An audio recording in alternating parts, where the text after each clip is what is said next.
Hi hello welcome to okay TV. నేను మీ నరసింహ. ప్రస్తుతం కేటీఆర్ ఢిల్లీ టూర్లో ఉన్నారు. నిన్న ఈరోజు మార్నింగ్ 11 గంటలకి ప్రెస్ మీట్ పెట్టి ఆయన ఎక్స్ప్లెయిన్ చేసింది ఏంటంటే అక్కడ ప్రెస్కి ఇక్కడ తెలంగాణలో జరుగుతున్న అవకతవకలు, రూల్ ఆఫ్ ఆఫీస్ అని చెప్పేసి ఆయన చెప్తున్న స్టోరీ ఏంటంటే ఇక్కడ పొంగులేటి శ్రీనివాస్ రెడ్డి కావచ్చు, లేదంటే రేవంత్ రెడ్డి బామ్మర్ది కావచ్చు, మొత్తం అక్కడ తెలంగాణకు సంబంధించిన కాంట్రాక్ట్స్ అన్నీ ఈ వీళ్ళ కంపెనీలకే కట్టబెడుతున్నారు. రాఘవ కన్స్ట్రక్షన్ కావచ్చు, రాఘవకు సంబంధించిన కంపెనీలకి కాంట్రాక్టులు అప్పచెప్తున్నారని, తర్వాత రేవంత్ రెడ్డి బామ్మర్దికి సంబంధించి ఆయన కంపెనీకి కూడా కొన్ని కాంట్రాక్టులు కట్టబెడుతున్నారని చెప్పి ఆయన చెప్తున్నారు. కానీ ఇక్కడ ఒక చిన్న విషయం అయితే మిస్ఫైర్ అవుతుంది. పొంగులేటి శ్రీనివాస్ రెడ్డి గారు ఏదైతే బాంబులు పేలబోతున్నాయి దీవాళి తర్వాత అన్నారో, ఆ బాంబులు కాంగ్రెస్లో పేలబోతున్నాయా, బీఆర్ఎస్లో పేలబోతున్నాయా అంటే అది ఇప్పుడు ఇప్పుడు కేటీఆర్ ప్రస్తావిస్తున్న ప్రతి డైలాగ్ కూడా కంప్లీట్గా కాంగ్రెస్ పార్టీలోనే బాంబులు పేలబోతున్నాయి అనే విషయానికే వస్తుంది. ఎందుకంటే ఈయన సెంట్రల్ ఏజెన్సీస్ ఈడీ కావచ్చు, సిబిఐ కావచ్చు, అక్కడ ఉన్న సెంట్రల్ ఏజెన్సీస్కి ఈయన కంప్లైంట్ చేయడానికి వెళ్ళాను నేను. అమృత్ విషయంలో కావచ్చు, మిగతా ఏవేవైతే ఇక్కడ తెలంగాణలో జరుగుతున్న అవకతవకలు కాంట్రాక్టుల విషయంలో వాళ్ళే క్యాబినెట్ అరేంజ్ చేసుకుంటారు. ఆ క్యాబినెట్లో వాళ్ళే తీర్మానిస్తారు. క్యాబినెట్లో ఎవరెవరైతే మంత్రులు ఉంటారో వాళ్ళ కుటుంబాలకు చెందిన వాళ్ళకి ఈ కాంట్రాక్టులు దక్కుతున్నాయి. సో ఇదంతా గందరగోళంగా ఉంది తెలంగాణలో. 100 రోజుల్లో హామీలు అమలు పరుస్తానని చెప్పిన కాంగ్రెస్ పార్టీ 100 రోజుల్లో ఒక హామీని కూడా అమలు పరచకపోవడం విడ్డూరంగా ఉంది. ఈ ఈ ఇదే కాకుండా మళ్ళీ తెలంగాణకు వచ్చి తెలంగాణ నుంచి మహారాష్ట్రకి వెళ్ళి మహారాష్ట్రలో మేము ఆల్రెడీ అన్ని చేసేసాము, సో తెలంగాణలో అన్ని పథకాలు అమలు అవుతున్నాయని చెప్పేసి మళ్ళీ అబద్ధపు హామీలు ఇచ్చి మళ్ళీ మహారాష్ట్ర ప్రజల్ని మోసం చేయడానికి ప్రయత్నిస్తున్నారు.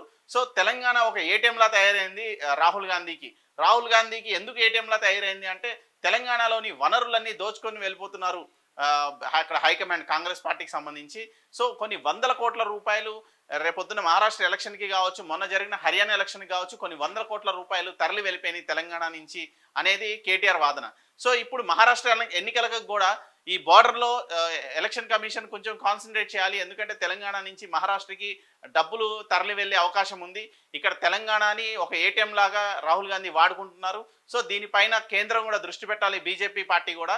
సో బీజేపీ అధినాయకత్వాలు కూడా ఇక్కడ కాన్సన్ట్రేట్ చేయాలి. ఎందుకంటే ఇక్కడ బండి సంజయ్ రేవంత్ రెడ్డి ద్వయం నడుస్తుంది. సో రేవంత్ సంజయ్ అని చెప్పేసి ఆర్ఎస్ ద్వయం నడుస్తుంది. వీళ్ళిద్దరూ కూడా ఇక్కడ కుమ్మక్కయ్యి రాజకీయాలు చేస్తున్నారు. సేమ్ టైం 8 మంది ఎంపీలు ఉన్న తెలంగాణలో కాంగ్రెస్ పార్టీకి అవ్వచ్చు, బీజేపీకి అవ్వచ్చు, అసలు ఏం జరుగుతుంది మరి ఢిల్లీలో మీకు ఇన్ఫర్మేషన్ ఇవ్వట్లేదా కాంగ్రెస్ పార్టీ మీద? ఢిల్లీలో ఏమో బీజేపీ అండ్ కాంగ్రెస్ బద్ధశత్రువులు ప్రతిపక్ష హోదాలో ఉన్నారు వాళ్ళిద్దరు. వాళ్ళ ప్రతిపక్షం, వాళ్ళకి వీళ్ళు ప్రతిపక్షం. వాళ్ళు అధికారంలో ఉన్నారు, వీళ్ళు ప్రతిపక్షంలో ఉన్నారు. సో వీళ్ళు అక్కడ విడిపోతారు, ఇక్కడ ఎందుకు కలిసి ఐకమత్యంగా ఉంటున్నారు? 8 మంది కంప్లైంట్ ఎందుకు ఇవ్వట్లేదు? 8 మంది ఎంపీల ప్రోగ్రెస్ రిపోర్ట్ ఏంటి తెలంగాణలో బీజేపీ ఎంపీలది? సో బీజేపీ ఎంపీలు ఎందుకు రెస్పాండ్ అవ్వట్లేదు? ఎందుకు మీ వరకు చేరవేయట్లేదు సమాచారాన్ని?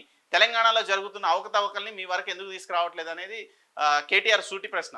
సో ఇదే సమాధానం కోసం ఖచ్చితంగా బండి సంజయ్ని కావచ్చు, కిషన్ రెడ్డిని కావచ్చు కేంద్రం అడిగే అవకాశాలు ఉన్నాయి. సో సేమ్ టైం ఈడీకి అక్కడున్న విచారణ సంస్థలకి కంప్లైంట్లు ఇచ్చిన పరిస్థితుల్లో కేటీఆర్ బాంబులు ఎవరి మీద పేలబోతున్నాయి, ఏ పార్టీలో పేలబోతున్నాయి, బీఆర్ఎస్లోనా కాంగ్రెస్లోనా? ఎందుకంటే ఇప్పటికే అరెస్టులు తప్పించుకొని అరెస్టులు లేవు అని ఒక క్లారిటీకి వచ్చిన క్రమంలో, ఎందుకంటే ఈడీ కేసులో అమయ్ కుమారే ఇప్పటివరకు అరెస్ట్ అవ్వలేదు.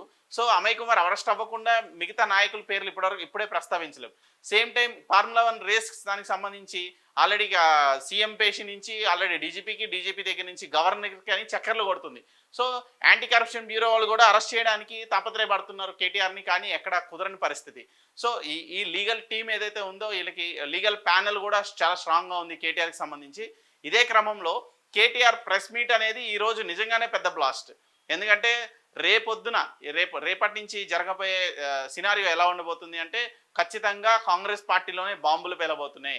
అది ఎలాంటి బాంబులు అంటే రేవంత్ రెడ్డిని ముఖ్యమంత్రి హోదా నుంచి దింపేసే కార్యక్రమాలే జరుగుతున్నాయి.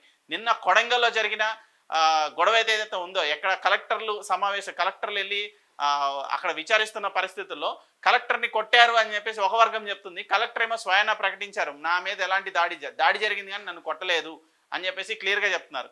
కానీ అక్కడ 40 మంది రైతుల్ని అరెస్ట్ చేశారు. ఎందుకు అరెస్ట్ చేయాల్సి వచ్చింది? 40 మంది రైతుల్ని ఎందుకు అరెస్ట్ చేశారు? అక్కడ ఎలాంటి వాతావరణం ఏర్పడింది? అక్కడికి ఎందుకు ప్రెస్ని ఎలో చేయట్లేదు?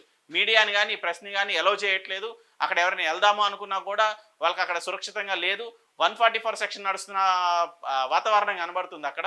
మరి కొడంగల్ అంటే సొంత నియోజకవర్గం కదా రేవంత్ రెడ్డిది. రేవంత్ రెడ్డి సొంత నియోజకవర్గంలోనే ఎందుకు ఇంత గందరగోళం ఏర్పడుతుంది? 100% ఫెయిల్ అయ్యారా ప్రభుత్వాన్ని నడిపించడంలో? ఫెయిల్ అయిందా ప్రభుత్వం అంటే ఖచ్చితంగా అవుననే తెలుస్తుంది. సో చూద్దాం, రేవంత్ రెడ్డి పైన కేటీఆర్ బాంబులు పేల్చారు, అవి రేపటి నుంచి ఎలా పేలబోతున్నాయి, పొంగులేటి పైన కావచ్చు, రేవంత్ రెడ్డి పైన కావచ్చు, చూద్దాం. Thank you.